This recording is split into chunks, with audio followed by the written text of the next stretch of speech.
hip-hop generation. When that comes to mind, people might think of Big Sean, fly clothes, Wiz Khalifa, whole bunch of tattoos, Jay-Z and Kanye talking about they in Paris, and video girls shaking it for a quick buck. But that's not the real hip-hop generation. The hip-hop generation is our parents, people that fought through the crack ages, people that are activists for our community instead of putting our community down, such as Jesse Jackson, Cornel West, Latifah Simeon, Tahabi Bruce Bone, and Ras Barack.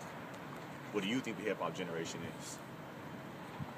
In this video, various people will express their views on the quote-unquote urban black communities, which can be labeled from the hip-hop generation. Talking about things such as poverty, how they grew up in the hip-hop generation, the contraction of AIDS and HIV, how black men quote-unquote can't succeed, and a very sensitive topic amongst black women, the B word.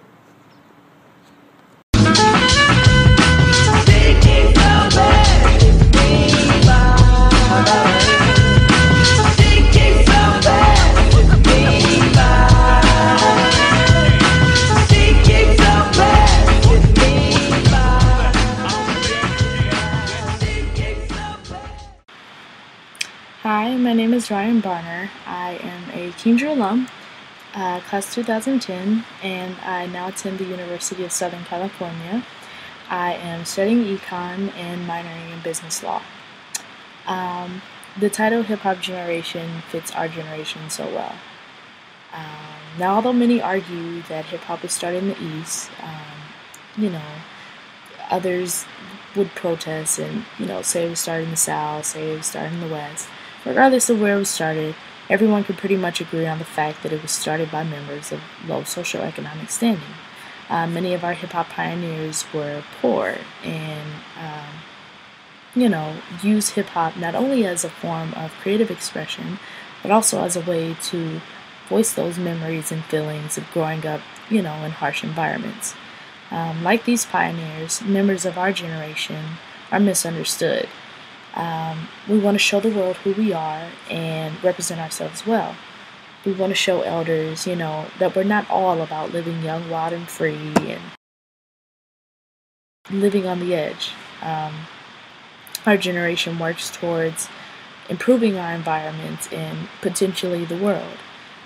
To quote Ice Cube, I guess, hip-hop never had an intention of inventing anything, but it did have the intention of reinventing everything. When it came out, it was new, it was young, it was vibrant, just like our generation.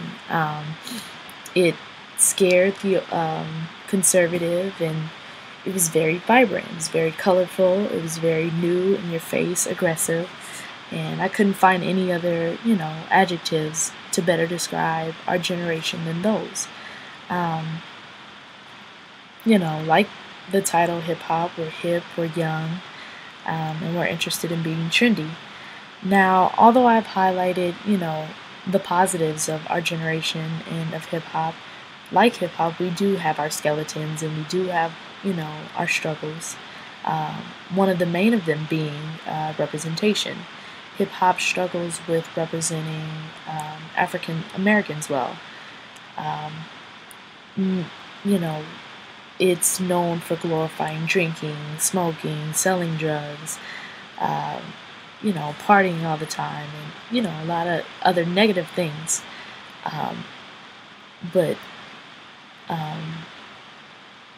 I guess like hip-hop, we struggle with representing ourselves. We will never fully be, totally accepted by the conservative. Because we're not normal, we're not conservative. But like hip-hop, regardless, against, a lot of naysaying that it was just a trend, it was just a fad. Like hip-hop, we've persevered and we're here to stay. So that's why I feel hip-hop generation fits our generation so well.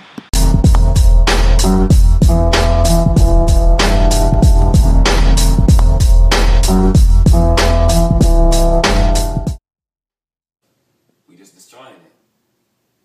And how that ties hip-hop is to blame for all that, but I don't believe that. Yeah, you can blame it for, like, 2%, maybe. But to blame hip-hop on all this violence that's going on, it's not even close. And what is going on today isn't really what hip-hop was made for. Hip-hop now is what the record labels and companies want us to see.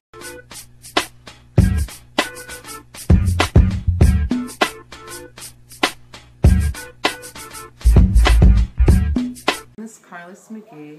I'm a children's author. I'm the co-owner of Chocolate Keepsakes Children's Literacy Museum, which is a nonprofit in Los Angeles that caters to multicultural books. I'm a member of Delta Sigma Theta sorority. I am a member of the Urban League, lifetime member, a member of NAACP, lifetime member. And do I think activism is important in our community? I absolutely do. If we are not actively involved in pushing agendas that are going to be beneficial for our communities, then we will die. The communities will die. Our lifeline to knowledge will die. So to me, it's always going to be important that we continue to be a voice and a drum for those things that affect our community, both positively and negatively.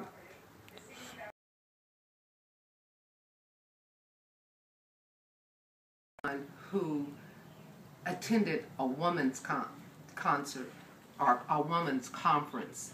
It wasn't a girls' conference. So perhaps she was comfortable with someone, you know, she wasn't offended by the B word or somebody calling her a bitch or a hoe. But when you're trying to educate and develop young girls into young ladies, it's important. So yeah, the words, I do take offense to certain rap music and its lyrics, because unfortunately we don't always get to filter who hears it. So for an adult woman to say that she didn't have a problem because she knows she's not one, I'm not concerned about her.